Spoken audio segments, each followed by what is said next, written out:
Good morning student and welcome बच्चों। तो बेटा हम आपका साइंस का चैप्टर 5 जो कि था आपका तत्वों का आवर्त वर्गीकरण, ठीक है, उसको समझने की कोशिश कर रहे थे। और असल में जो चैप्टर है ये आपको ये बता रहा था कि आपके आसपास जो भी आपने तत्व सुने हैं या फिर आसपास जो भी चीज़ें आप देखते हो वो जिन चीज़ों से बनी हुई है उनके गुणधर्म क्या है, मतलब वो किस तरह से रिएक्ट करते हैं, मतलब एक दूसरे अभिक्रिया किस तरह करते हैं और वो क्या क्या गुणधर्म प्रदर्शित करते हैं। जैसे कि मान लो आयरन जो होता है, लोहा, उसमें आपका जंग लगना है, ठीक है, ये कैसे हो रहा है। आप देखते हो कि आप जो खाना है, आपका जो खाना खाते हो उसको अगर बाहर रख दो कुछ टाइम के लिए, मान लीजिए 4 या 5 घंटे के लिए बाहर रख दो तो वो खट्टा खट्टा हो जाता है, ठीक है ना, थोड़ा वो हो जाता है ना, और वो खाने लायक नहीं होता, ठीक है। तो बोलते थे कि अभी ख़राब हो गया है खाना, इसको फेंक दीजिए, ठीक है। ये सारी चीज़ें हैं, जैसे और भी काफ़ी सारी चीज़ें आएगी। तो इनका सबका कारण क्या था, ठीक है, इन सब का जो कारण है वो असल में आपको ये जो तत्व हम पढ़ रहे हैं इनसे सीधा सीधा उनका वो है, सीधा सीधा लेना देना है, ठीक है। असल में ये तत्व ही है, इनके कुछ गुणधर्म हैं जो कि हमारी जो डेली लाइफ चल रही है उसको प्रभावित कर रहे हैं, ठीक है। अच्छा, तो हमने चैप्टर 5 के बारे में थोड़ा सा मैं इसको सार बता के निकाल के दे देता हूँ क्योंकि चैप्टर हमारा कंप्लीट हो गया था। देखो, सबसे पहले आपका आया था डोबर-नाइडर, ठीक है। डोबर-नाइडर ने ट्रिक दी थी और 9 तत्वों की उन्होंने एक सारणी बना के दी थी और उन्होंने अपने एक अलग ही वो चीज़ दी थी, ठीक है, कि आप पहले और तीसरे तत्व को अगर उनका परमाणु द्रव्यमान का औसत निकालो तो बीच वाले के बराबर रहेगा, ठीक है। ये जो इन्होंने आपको सिद्धांत दिया था ये ज़्यादा चला नहीं, ठीक है, क्योंकि आगे आने वाले जो तत्व थे उनमें ये कहीं ना कहीं दिक्कत कर रहा था, फिट ही नहीं हो रहा था, ठीक है, असला। तो इसलिए ये चीज़ जो इन्होंने सिद्धांत दिया था यहीं पर फेल हो गया।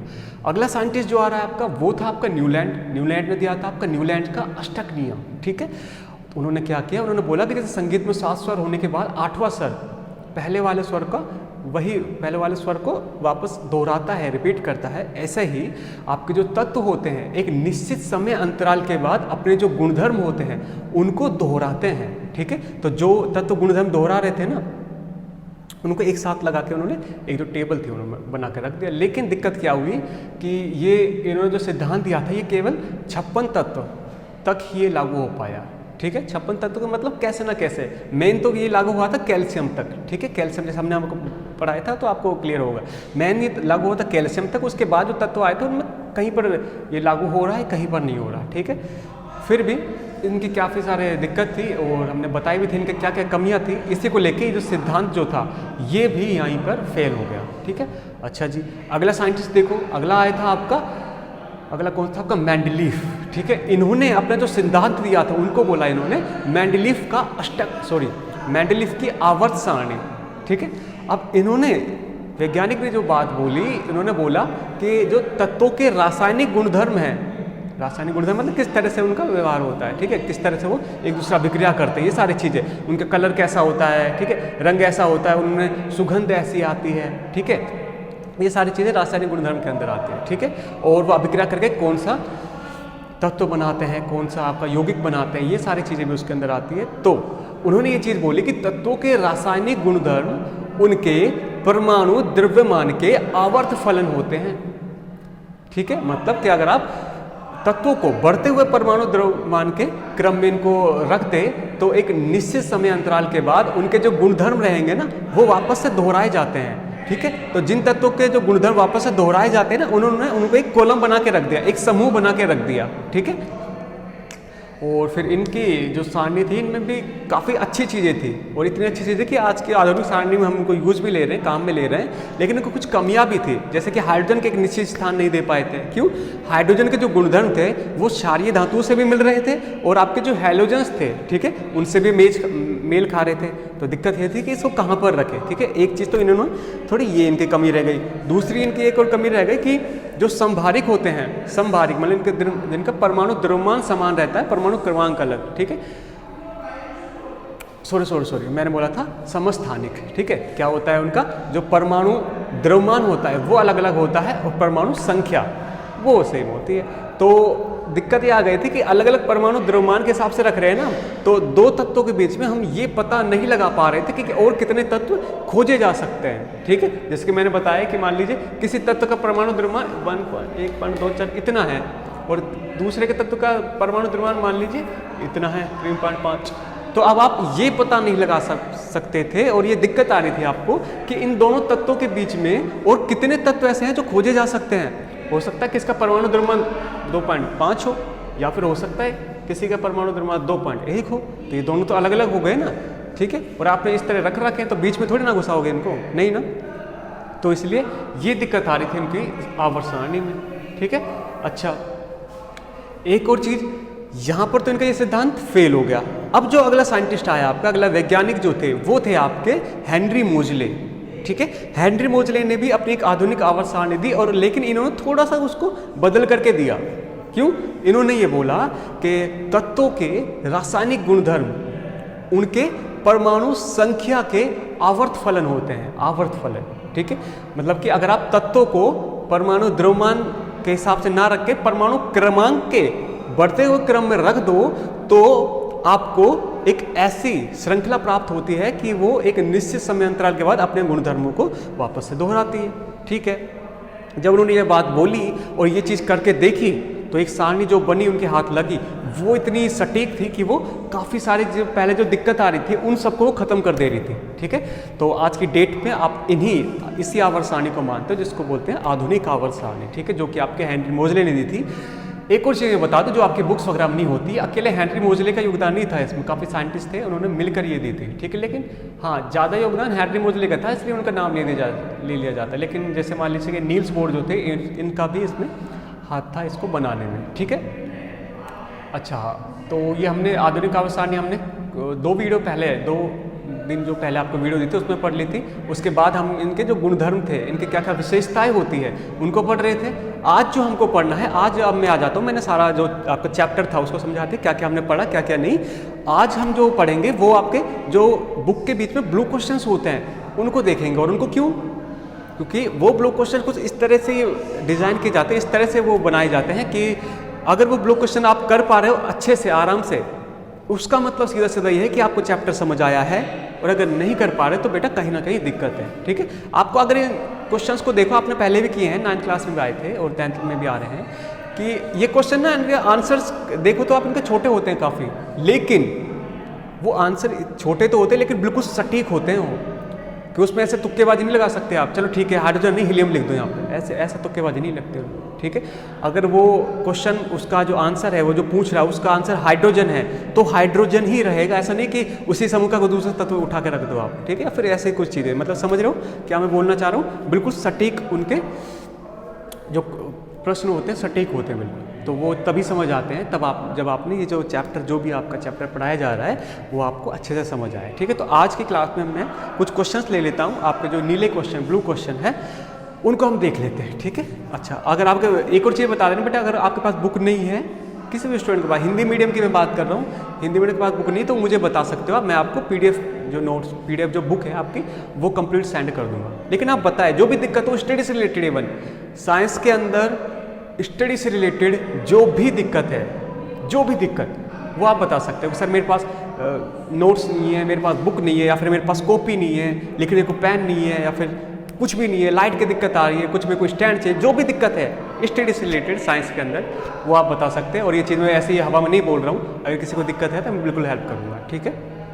अच्छा, देखिए अब मैं पहला क्वेश्चन उठा लेता हूँ। पहला क्वेश्चन में आपसे पूछा है कि आपको डोबर राइनर के ट्रिक और न्यूलैंड का जो अष्टक नियम है, अष्टक जो नियम है, उन्होंने जो सारणी दी थी उसमें कुछ ना कुछ समानताएं पाई जाती है क्या, या फिर आप उनकी तुलना करके बता सकते हो क्या कौन कौन से तत्व उसमें मिलते हैं?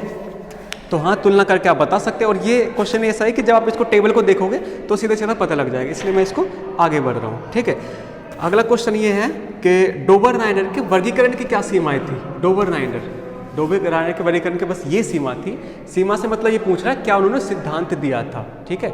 और सीमाएं मतलब वो कहाँ तक लागू हो पाया था, मेन चीज़ ये है कि कहाँ तक लागू हो पाया था और कहाँ जाके फेल हो गया, ठीक है। सीमा ये थी कि उनके जो आधुनिक जो उन्होंने सारणी दी थी वो केवल 9 तत्वों के ऊपर ही लागू हो पा रही थी, खाली पहले का आंसर है, जैसे कि ये खाली 9 जो तत्व थे, 9 तत्वों पर ही लागू हो पा रही थी।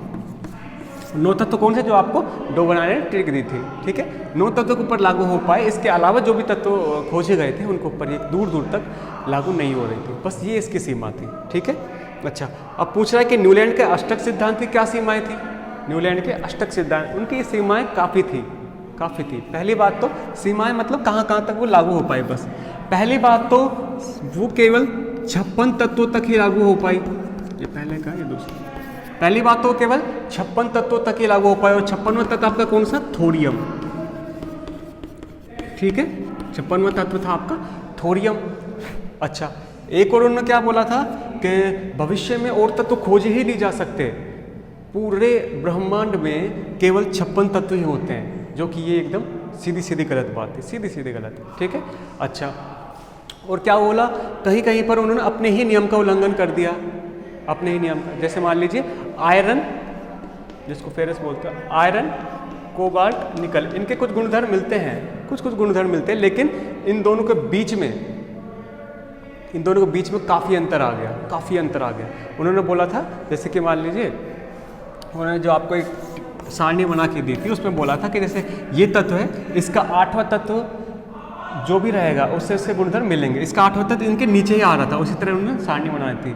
ठीक है, तो आप देखेंगे जब आयरन की बात होती है, आयरन यहाँ पर था और आपका कोबाल्ट और निकल यहाँ पर था। ठीक है, अगर आप देखें टेबल को, ठीक है, पूरी नहीं बना रहा अपने पास क्योंकि जरूरत भी नहीं है उसकी। ठीक है, तो आयरन और इनके गुणधर्म मिलते हैं, लेकिन इन्होंने बोला कि इसका 8वां तत्व देखो आप, 8वां तत्व जो भी था इससे गुणधर्म मिल ही नहीं रहे थे। ठीक है, तो ये इसकी एक सीमा थी। और कोबाल्ट और निकल इनको इन्होंने एक जगह पर रख दिया, ये गलत बात थी। और एक और चीज़ कि कोबाल्ट के ऊपर जो भी तत्व थे उनसे इसके गुणधर्म मिल ही नहीं रहे थे। ठीक है, तो बात खत्म, मतलब जब गुणधर्म ही नहीं मिल रहे हैं तो एक ही समूह में क्यों रख रखे हैं वो।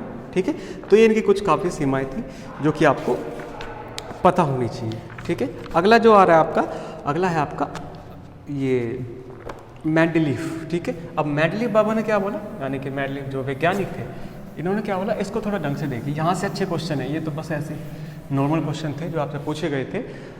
अच्छा, देखिए क्या बोल रहा है कि आपको कुछ तत्व दे रखे हैं इन्होंने, ये पेज नंबर 94 पर ये क्वेश्चन दे रखे हैं आपको। ठीक है, आप कुछ तत्व दे रखे हैं, जैसे कि आपका पोटेशियम है, कार्बन है, एल्यूमिनियम है। ठीक है, अच्छा, पोटेशियम, जैसे कार्बन में 2 तत्व ले लेता हूँ, आपको 5 तत्व दे रखे हैं, आपको बोल रखा है कि इन तत्वों को देखकर और आधुनिक और जो आपके मेंडलीफ की आवर्त सारणी है उनको देखकर आपको ये पता लगाना है कि इनके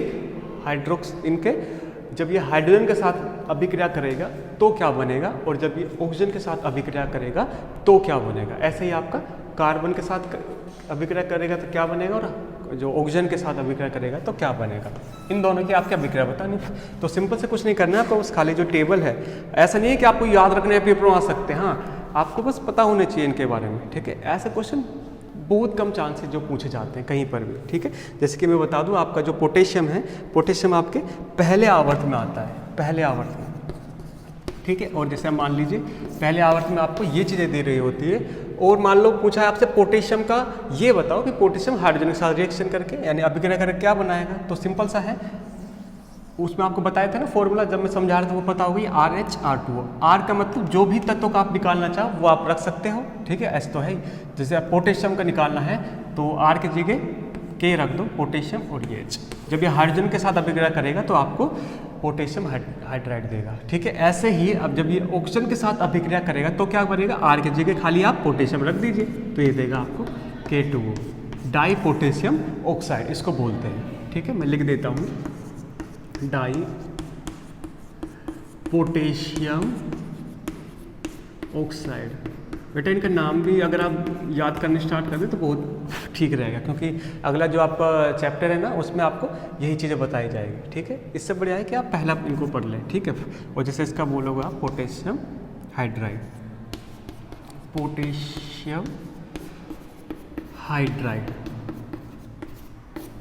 ठीक है, पोटेशियम हाइड्राइड, और ऐसे ही ये।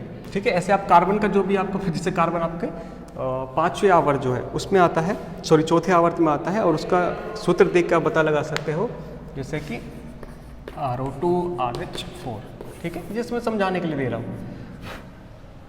अच्छा देखो, जैसे इसका कार्बन के लिए आप क्या लिख सकते हो, कार्बन जब ऑक्सीजन से अभिक्रिया करेगा तो R की जगह बस आपको C लिखना है, CO2, मतलब कि बनाएगा ये कार्बन डाइऑक्साइड, ये आपको पता है। ठीक है, ऐसे ही कार्बन जब हाइड्रोजन के साथ अभिक्रिया करेगा तो क्या बनाएगा, CH4, मीथेन। ठीक है, इसको बोलते हैं मीथेन, इसको बोलते हैं कार्बन डाइऑक्साइड। ये चीज़ें भी आप आगे पढ़ोगे। ठीक है, तो बस ये छोटी छोटी चीज़ हैं जो आपसे ये पूछना चाह रहा था। ठीक है, ठीक है जी, अगला क्वेश्चन देख लेते हैं। अगला क्वेश्चन आपसे पूछ रहा है कि गैलियम के अतिरिक्त ऐसे कौन कौन से और तत्व हैं जो कि बाद में खोजे गए थे और उनके लिए मेंडलीफ ने अपनी सारणी में खाली स्थान दिया है। ठीक है, दोबारा सुन लो, सिंपल सा है, ज़्यादा कुछ खास नहीं है। पूछा है आपसे कि गैलियम के अलावा ऐसे कौन से तत्व हैं जो कि मेंडलीफ के टाइम पर नहीं खोजे गए थे, इसलिए उन्होंने अपनी जो आवर्त सारणी थी उसमें जगह खाली रख दी और वो बाद में खोज लिए गए। इन्होंने बोल रखा है गैलियम। तो गैलियम का अतिरिक्त दो तत्व बचे थे, एक तो थे आपका सिलिकॉन, ठीक है, और एक था आपका गैलियम। ठीक है, गैलियम इसने दे दिया। अच्छा, तो ये आपके जर्मेनियम। ठीक है, गैलियम के अलावा दो तत्व बचे, एक तो सिलिकॉन और एक आपका जर्मेनियम। ये दो ऐसे तत्व थे जिनका नाम जो कि उस समय पर तो नहीं खोजे गए थे, लेकिन हाँ बाद में खोज लिए गए और एकदम ये सही निकले। ठीक है, इनके जो गुणधर्म दिए थे ना, जो बताए थे उन्होंने पहले ही, वो बिल्कुल सही निकले थे। ठीक है, तो ये दो तत्व थे जो उन्होंने पूछे थे। ठीक है, अच्छा एक और चीज़ पूछ रहा है कि मेंडलीफ ने अपनी आवर्त सारणी, अगला क्वेश्चन है, मेंडलीफ ने अपनी आवर्त सारणी को तैयार करने के लिए, बनाने के लिए कौन सा मापदंड अपनाया? कौन सा मापदंड मतलब उन्होंने ऐसे क्या चीज़ रखी जिसके हिसाब से उन्होंने अपनी सारणी बनाई? उन्होंने बस दो चीज़ अपने दिमाग में रखी, और ये चीज़ मैं चाह रहा हूँ आपको भी याद होनी चाहिए क्योंकि बहुत सही क्वेश्चन है ये। उन्होंने खाली दो बातें बोली अपने सिद्धांत को लेके। पहला तो ये बोला कि, मैं वापस बोल रहा हूँ, तत्वों के रासायनिक गुणधर्म उनके परमाणु द्रव्यमान के आवर्त फलन होते हैं। ठीक है, इस लाइन को आप ढंग से समझ लीजिएगा, मैं कई बार बता भी चुका हूँ इसका मतलब। ठीक है, तत्वों के रासायनिक गुणधर्म उसके परमाणु द्रव्यमान के आवर्त फलन होते हैं। एक तो ये बात बोली उन्होंने। एक तो ये मापदंड अपनाया कि वो जो तत्व है ना, उनको बढ़ते हुए परमाणु द्रव्यमान के क्रम में ही मैं रखूँगा। ठीक है, और एक समय अंतराल के बाद ऐसा टाइम आएगा कि उनके जो गुणधर्म है वो आपस एक दूसरे को दोहरान लग जाएंगे और फिर मैं जो भी तत्व आके आएंगे उनको मैं नीचे रख दूंगा उसके। ठीक है, अच्छा एक और चीज़ उन्होंने बोली कि जो तत्व होते हैं आपके, इनमें से अधिकतर तत्व आपके ऑक्सीजन और हाइड्रोजन इनके साथ अभिक्रिया कर लेते हैं। ठीक है, तो उन्होंने बोला क्यों ना रासायनिक गुणधर्म जांचने के लिए मैं इसको एक मापदंड बना दूं। तो इसीलिए उन्होंने बनाया कि एक तो मैंने जो पहले सिद्धांत का जो बात बताई थी, एक तो वो थी, और दूसरा था कि वो हाइड्रोजन और ऑक्सीजन के साथ अभिक्रिया करके क्या बनाते हैं, कोई भी तत्व। उस टाइम पर करीब 63 तत्व खोजे गए थे, तो 63 के तत्व ऑक्सीजन और हाइड्रोजन के साथ अभिक्रिया करके क्या बनाते हैं। ऑक्सीजन के साथ रिएक्शन अभिक्रिया करके बना रहे तो ऑक्साइड, और हाइड्रोजन के साथ रिएक्शन अभिक्रिया करके बना रहे तो हाइड्राइड। ठीक है, ये उन्होंने बोला। तो ये दो मापदंड थे जो उन्होंने अपने सारणी को बनाते टाइम समय रखे थे। ठीक है, एक और चीज़ कि आपके अनुसार उत्कृष्ट गैसों को अलग समूह में क्यों रखा गया है? मैं एक और चीज़ बता दूं, उत्कृष्ट गैसें मेंडलीफ जब बना रहे थे उस टाइम पे तो नहीं थी, लेकिन हाँ जब बाद में खोजी गई थी ना, तो उनको एक अलग समूह बनाकर साइड में रख दिया गया, और तब भी वो सारणी जो कि तो एकदम सही बनी रही। ठीक है, तो अलग क्यों रखा गया है? सबसे पहली बात तो ये जो उत्कृष्ट गैसें होती है ये अभिक्रियाशील नहीं होती है, बहुत ही क्षीण अभिक्रियाशील होती है, मतलब जल्दी से अभिक्रिया नहीं करती है। क्यों? क्योंकि इनके बाह्यतम कोश इलेक्ट्रॉन से पूरी तरह भरे रहते हैं, और जब इलेक्ट्रॉन से पूरी तरह भरे रहेंगे तो आपकी कोई भी रासायनिक अभिक्रिया नहीं होगी। ठीक है, ये इनका कारण था कि इनको अलग रखा गया, इसलिए इनके जो गुणधर्म है ना जल्दी से बाकी तत्वों से नहीं मिलते हैं। ठीक है, उत्कृष्ट गैसों के एक अलग ही समूह है, खाली उन्हीं के गुणधर्म कुछ मिलते हैं। ठीक है, इसके अलावा जो भी तथ्य है उनसे गुणधर्म नहीं मिलते। क्यों? क्योंकि उनके बाह्यतम कोश में इलेक्ट्रॉन पूरे हुए हैं उत्कृष्ट गैसों में, इससे अलावा जो भी बचे हैं उनमें बाह्यतम कोश में इलेक्ट्रॉन पूरे नहीं है। ठीक है, बस ये बात है। ठीक है, अच्छा तो बेटा अब अगला क्वेश्चन जो है आपका वो देख लेते हैं, और ये क्वेश्चन काफ़ी सही दिए गए हैं आपके इसमें। ठीक है, एक और चीज़ बेटा मैं चाहता हूँ कि आप पहले खुद ट्राई करें इन क्वेश्चन को, मैं तो कराऊंगा ही। ठीक है, लेकिन अगर आप पहले ट्राई करके और आपके जो डाउट वगैरह है उनको लेके बैठ जाए, फिर इस वीडियो को देख रहे हैं या फिर किसी भी वीडियो को देख रहे हैं, तो ज़्यादा बढ़िया रहेगा। ठीक है, उससे आपका फ़ायदा होगा, आपको अच्छे से समझ आएगा कि हाँ आपने कितना पढ़ा है, कितना समझ आया है। और अगर आप खुद को धोखा देना चाहते हो तो कोई दिक्कत नहीं, तब तो आप जैसे मर्जी पढ़ो। ठीक है, अगला क्वेश्चन जो कि आपके पेज नंबर 100 पर दिए गए हैं, इनको देख लीजिए, और ये क्वेश्चन आपके आधुनिक आवर्त सारणी वहाँ से लिए गए हैं। ठीक है, पूछ रहा है आपसे कि आधुनिक आवर्त सारणी मेंडलीफ की आवर्त सारणी की जो विसंगतियाँ थी, मतलब जो कमियाँ थी, उनको किस तरह दूर करती है। ठीक है, किस तरह दूर करती। सबसे बड़ी कमी तो एक थी कि जो समस्थानिक थे उनको एक सही स्थान नहीं मिल रहा था, लेकिन आपकी जो आधुनिक आवर्त सारणी थी उसमें ये चीज़ सारी साफ ही हो गई, इसमें कोई दिक्कत नहीं है। कैसे कि समस्त आपके जो मेंडलीफ ने सारणी दी थी, ठीक है, उसमें क्या दिक्कत आ रही थी कि दो तत्वों के बीच में आप ये पता नहीं लगा सकते थे कि और कितने तत्व आ सकते हैं, क्योंकि उनका जो मापदंड था वो था कि परमाणु द्रव्यमान के हिसाब से उन्होंने रखा उनको। लेकिन हेनरी मोजले ने क्या, परमाणु द्रव्यमान नहीं, उन्होंने परमाणु क्रमांक या फिर परमाणु संख्या के बढ़ते हुए क्रम में रखा, जिससे कि दो तत्वों के बीच में कोई तीसरा तत्व आने का कोई नाम ही नहीं है। जैसे मान लीजिए किसी तत्व की परमाणु संख्या 1 है और किसी तत्व की परमाणु संख्या 2 है, जैसे 1 नंबर पर हाइड्रोजन हीलियम आता है, ठीक है। अब क्या होगा, इन दोनों तत्वों के बीच में कोई दूसरा तत्व खोजा ही नहीं जा सकता, खोजा कि हो ही नहीं सकता। क्यों? क्योंकि आपको पता है परमाणु संख्या हमेशा पूरी होती है, और परमाणु संख्या क्या होती है, किसी भी परमाणु के नाभिक में उपस्थित प्रोटॉनों की संख्या। प्रोटॉन या तो 1 रहेगा, 2 रहेंगे, ऐसा थोड़ा ना कि 1.5 प्रोटॉन है, पौने दो प्रोटॉन है, ठीक है, आधा प्रोटॉन है, ऐसा तो कभी नहीं होगा, ठीक है। तो इसलिए या तो 1 प्रोटॉन होगा या 2 प्रोटॉन होगा, कभी भी ऐसा तो नहीं होगा 1.5 है, 2.5 प्रोटॉन है, ठीक है, 1.3 प्रोटॉन है, ऐसा तो नहीं होगा, क्योंकि प्रोटॉन की संख्या ही परमाणु संख्या होती है। इसलिए इसकी जो कमी आ रही थी ना कि बीच में कितने तत्व और आ सकते हैं, ये सारी चीज़ें खत्म हो गई, और इसी की वजह से जो आपके समस्थानिक थे उनको एक जगह मिल गई, ठीक है। आपके जो मान लीजिए परमाणु द्रव्यमान जिनका अलग अलग होता है ना, अब एक ही जगह रखे जा सकते हैं, क्योंकि परमाणु द्रव्यमान चाहे अलग हो लेकिन उनकी परमाणु संख्या तो समान है। जैसे कि हाइड्रोजन जो है, इसके 3 आपको समस्थानिक मिलते हैं, उनके तीनों के परमाणु द्रव्यमान अलग अलग है, लेकिन उन तीनों की परमाणु संख्या तो समान है 1, इसलिए तीनों के तीनों हाइड्रोजन जो है, हाइड्रोजन के 2 समस्थानिक हो एक जगह पर रखे जा सकते हैं, ठीक है। तो ये सबसे बड़ी बात थी, इन दोनों के जो दिक्कत आ रही थी इस वाली सारणी में, उसने दूर कर दी, ठीक है। एक और चीज़ बेटा कि आपको क्या ऐसा कहीं अभी मान लो लग रहा हो कि जो मेंडलीफ के अंदर भी तो आ सकती है ये चीज़ कि भाई परमाणु द्रव्यमान के साथ जब सेट नहीं हो रही वो चीज़ें, तो क्यों ना परमाणु क्रमांक के हिसाब से रख के देखूँ मैं, हो सकता है इससे कुछ नई चीज़ मिल जाए, जादू हो जाए, या फिर सारी दिक्कत भी खत्म हो जाए। तो मैं बता दूँ, जब आपका मेंडलीफ था ना, उस समय पे परमाणु क्रमांक ये चीज़ बताई ही नहीं गई थी, एक चीज़ खोजी ही नहीं गई थी कि परमाणु क्रमांक नाम की भी कोई चीज़ होती है या परमाणु संख्या नाम की भी कोई चीज़ होती है, ठीक है। तो उस टाइम पे खाली परमाणु द्रव्यमान इसी के बारे में हमको क्या था, तो उन्होंने इसी चीज़ को आगे बढ़ाया, ठीक है। अगर हाँ उस टाइम पे ये था परमाणु संख्या, अगर ये बता दी गई होती, ठीक है, ये समझा दी गई होती सभी को, और हाँ ये मान लेते, तो काफ़ी ज़्यादा चांस थे कि आपका जो मेंडलीफ था वही आपकी जो आज की आवर्त सारणी उसको डिज़ाइन कर देता, ठीक है। ठीक है, नेक्स्ट पूछ रहा है आपसे कि मैग्नीशियम की तरह रासायनिक अभिक्रिया करने वाले 2 तत्वों का नाम बताओ। मैग्नीशियम, ध्यान दो, मैग्नीशियम आपके दूसरे आवर्त में आता है ना, दूसरे आवर्त में, सॉरी दूसरे समूह में, ठीक है, आवर्त संख्या जो भी है आपके दूसरे समूह में आता है आपका मैग्नीशियम। और मैंने बताया था एक समूह में आने वाले सभी तत्वों के गुणधर्म समान होते हैं, एक दूसरे से मिलते हैं कुछ ना कुछ, सही है। ऐसा ही है ये पूछ रहा मैग्नीशियम के गुणधर्म जो कि तीसरे आवर्त में आता है और दूसरे समूह में। इसके अलावा ऐसा 2 तत्व बताना है जिनके गुणधर्म इससे मिले, तो एक तो इससे नीचे वाला तत्व कैल्शियम ले लीजिए, एक इससे ऊपर वाला तत्व बेरिलियम ले लीजिए, ठीक है। तो ये हमने 2 तत्व बता दिए जिससे इनके गुणधर्म मिलेंगे, क्यों?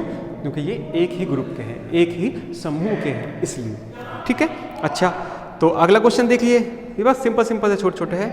अगला क्वेश्चन आप कर सकते हो, वैसे इसमें पूछा है कि 3 ऐसे तत्वों के नाम बताइए जिनके बाह्यतम कोश में 1 इलेक्ट्रॉन हो। लिख लीजिए पहले समूह के तत्व, पहला समूह संख्या क्या है 1, तो उनका इलेक्ट्रॉन का विन्यास क्या रहेगा, मतलब उनके बाह्यतम कोश में कितने इलेक्ट्रॉन रहेंगे 1। आपको बताया था ना, समूह संख्या आपको ये बताती है कि किसी भी तत्व के बाह्यतम कोश में कितने इलेक्ट्रॉन उपस्थित है, ठीक है। तो 1 इलेक्ट्रॉन की बात पूछ रहा है, तो पहला समूह उठा ले हम, पहला समूह में ले लीजिए आप हाइड्रोजन ले लीजिए, लिथियम ले लीजिए और सोडियम ले लीजिए। इन तीनों तत्वों के बाह्यतम कोश में 1 इलेक्ट्रॉन मिलेगा आपको, ठीक है। अच्छा, अगला तत्व पूछ रहा है कि ऐसे तत्व बता दो जिनके बाह्यतम कोश में 2 इलेक्ट्रॉन होते हैं, तो 2 इलेक्ट्रॉन के लिए आप इनको उठा लो, बेरिलियम और मैग्नीशियम। ये समूह संख्या 2 के तत्व है और 2 के तत्व है, तो इनके बाह्यतम कोश में 2 इलेक्ट्रॉन ही उपस्थित होंगे सबसे बाह्यतम कोश में, ठीक है। तो आप इन दोनों तत्वों को या फिर इन दोनों तत्वों को या फिर इस समूह के और कोई दूसरे तत्वों को आप ले सकते हो, ठीक है। अच्छा जी, आप पूछ रहा है आपकी आप ऐसे 3 तत्व बताओ, 3 और तत्व ऐसे बताओ जिनके बाह्यतम कोश में इलेक्ट्रॉन पूरी तरह से भरे रहते हैं, या फिर जिनके बाह्यतम कोश भरे रहते हैं इलेक्ट्रॉनों से, ठीक है। ये आपको बताना है। तो बाह्यतम कोष कौन से ऐसे तत्व है पूरी आवर्त सारणी में, थोड़ा ध्यान दो कि उनके बाह्यतम कोष भरे रहेंगे पूरी तरह से। उत्कृष्ट गैसें जो कि 18वां जो समूह है आपका उसके अंदर आती है, ठीक है, तभी तो उनको एक्रिया गैस बोला गया है, ठीक है, उत्कृष्ट गैसें। तो आखिरी तत्व, आखिरी जो समूह है 18 नंबर का, उनके तत्व ले लीजिए आप। 3 तत्व पूछे आपसे, एक ले लीजिए हीलियम ले लीजिए, और आप कौन सा ले सकते हैं, नियोन ले सकते हैं, आप आर्गन ले सकते हैं, ठीक है। ये तीनों तत्व ही अक्रिय हैं और ये उत्कृष्ट गैसों के एक एग्जाम्पल है, उदाहरण है, ठीक है। अच्छा, पूछ रहा है आपसे कि लिथियम, सोडियम, पोटेशियम ये सभी धातुएं जल से अभिक्रिया करके हाइड्रोजन गैस मुक्त करती है, ठीक है। पूछा है इन तत्वों में कोई समानता है कि बिल्कुल समानता है, ये तीनों के तीनों तत्व एक ही समूह के हैं, इसलिए ये हाइड्रोजन गैस मुक्त कर रहे हैं, ठीक है, बस ये बात है। एक और पूछ रहा है इसी की तरह मिलता जुलता कि हीलियम एक अक्रिय गैस है, मतलब जल्दी से क्रिया नहीं करती है, और नियोन भी एक अक्रिय गैस है जो भी अभिक्रिया जल्दी से नहीं करती है। तो पूछना इन दोनों में कुछ समानता है क्या? बिल्कुल समानता है। क्यों? क्योंकि ये 18 नंबर के तत्व हैं और हीलियम और नियोन एक ही समूह में आने वाली गैसेस हैं, इसलिए इनके जो रासायनिक गुणधर्म है वो भी एक दूसरे से मिलते हैं, ठीक है। एक छोटे से हल्के से गलती कर दी, वो मैं चेक कर रहा था, NI नहीं NE होता है नियोन, ठीक है, इसके लिए सॉरी। अच्छा, तो आगे बढ़े, ये क्वेश्चन हो गया। अब आपसे पूछ रहा अगला कि ऐसे तत्व बताओ, जैसे पूछ रहा आपसे 1 से लेके 10 तक आवर्त सारणी में 1 से लेकर 10 तक जो परमाणु संख्या के तत्व है उनमें से कौन कौन धातु है, ये तो आपसे पूछा है, लेकिन हम सारा ही बता देंगे, कौन धातु, कौन अधातु, कौन उपधातु, क्या सारी चीजें, ठीक है। 1 से लेकर 10 तक तो लिख ले एक बार।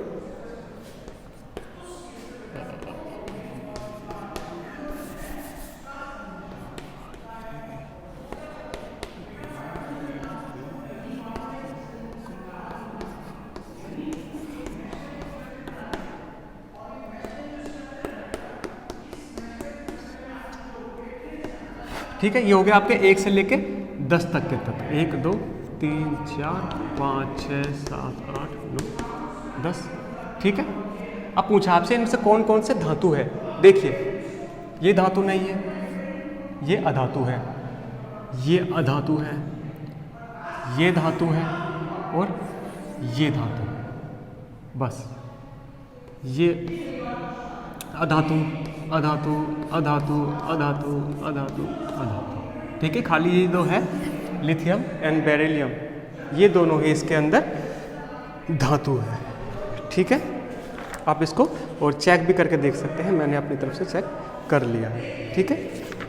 अच्छा, धातु बता दी, उपधातु और इनको भी बता दे क्या, देखें, जैसे कि ये दोनों हैं धातु है, ठीक है। बोरोन होता है उपधातु, ठीक है। और कार्बन से लेकर नियोन, हीलियम और हाइड्रोजन, ये सभी के सभी होती हैं अधातु, ठीक है। उपधातु, धातु, अधातु, हमसे ये पूछा था तो हम बाकी चीज़ें बता देते, क्या जा रहा है आपकी जेब से, ठीक है। ओके, एक और क्वेश्चन देख लेते हैं, फिर हम आपके ऊपर छोड़ देंगे बाकी क्वेश्चन। पूछ रहा है आपसे कि आपको कुछ तत्व दिए गए हैं, ठीक है, उन तत्वों को मैं लिख देता हूँ, यहाँ पर लिख देते हैं। आपको कुछ तत्व दिए गए हैं, जैसे कि आपका है gallium, germanium, arsenic, caesium, beryllium. आपसे पूछा गया है कि इनको बढ़ते और घटते हुए सारणी में इनके किस तत्व का सबसे अधिक धात्विक अभिलक्षण की विशेषता है। इन सभी तत्वों को गौर से देखिए, ठीक है, सब देख लेंगे। और पूछ रहा है आपसे इनमें से सबसे ज़्यादा धात्विक गुण किस में है, सबसे ज़्यादा धात्विक गुण किस में है। धात्विक गुण क्या होते हैं कि किसी तत्व द्वारा अपने इलेक्ट्रॉन को त्याग करने की जो प्रवृत्ति होती है उसको बोला जाता है धात्विक गुण, ठीक है। इलेक्ट्रॉन को त्याग करने की जो प्रवृत्ति है उसको बोला जाता है धात्विक गुण, ठीक है। तो सबसे जल्दी और सबसे आसानी से इनमें से ऐसा कौन सा तत्व जो इलेक्ट्रॉनों को त्याग कर देगा, देखिए। और एक और चीज, धात्विक गुण बाएं से दाएं जाने पर सदैव घटता है ना, बाएं से दाएं जाने पर किसी भी आवर्त में, ठीक। अच्छा, तो देखो इनमें से सबसे ज़्यादा धात्विक गुण किसके हैं, सबसे इस साइड, मतलब सबसे बाएं साइड कौन सा आ रहा है इनमें से, ये देखिए, सबसे बाएं साइड अधिकतर स्टूडेंट यहीं पर गलती कर देते हैं और बोलते हैं कि हाँ सर सबसे बाईं साइड गैलियम आता है, इसको रख लीजिए। नहीं, इनके परमाणु क्रमांक को देखिए आप, फिर उससे समझ पाएंगे। तो मैं सीधे बता देता हूँ, परमाणु क्रमांक 4 नंबर का जो परमाणु है, जो तत्व है वो इस साइड आता है सबसे बाएं में, बाकी ये गैलियम जर्मेनियम वगैरह इस साइड आते हैं, ठीक है। तो सबसे अधिक धात्विक गुण बेरियम में रहेंगे, जिसके बाह्यतम कोश में 2 इलेक्ट्रॉन मिलेंगे, क्योंकि ये दूसरे समूह का तत्व है, ठीक है। अच्छा, तो ये थे आपके ब्लू क्वेश्चन, जो भी नीले क्वेश्चन थे। इसके अलावा आपके जो पीछे के क्वेश्चन हैं, एक बार मैं आपके ऊपर छोड़ रहा हूँ उनको, आप उनको अपनी तरफ से सोल्व करने की कोशिश कीजिए, ठीक है। वो भी काफ़ी अच्छे हैं, उनमें से 2-4 क्वेश्चन ऐसे हैं बिल्कुल वास्तव में जो आपको आने ही चाहिए। इसके अलावा जो कि क्वेश्चन है वो इन्हीं से रिलेटेड है, सही है, मतलब इनसे मिलते जुलते, जैसे मैंने आज पढ़ा है ना आपको कि जैसे मान लीजिए उपधातु बताइए, धातु बताइए, कौन सी तत्व की समानता उससे है, ठीक है, बाह्यतम कोश में कितने इलेक्ट्रॉन आते हैं, नाइट्रोजन के क्या कहानी, ऐसे इनसे रिलेटेड है। इसलिए मैं पहले आप ऊपर के छोड़ रहा हूँ कि आप उनको सोल्व करके देखिए, ठीक है। कोई दिक्कत आती तो बताइए, और आज की जो भी क्वेश्चन हमने करे हैं इनमें भी कोई दिक्कत है तो भी बताइए, ठीक है। कुल मिला के स्टडी करिए, टाइम दीजिए थोड़ा सा, फिर ठीक है। तब तक के लिए मज़े करिए, थैंक यू।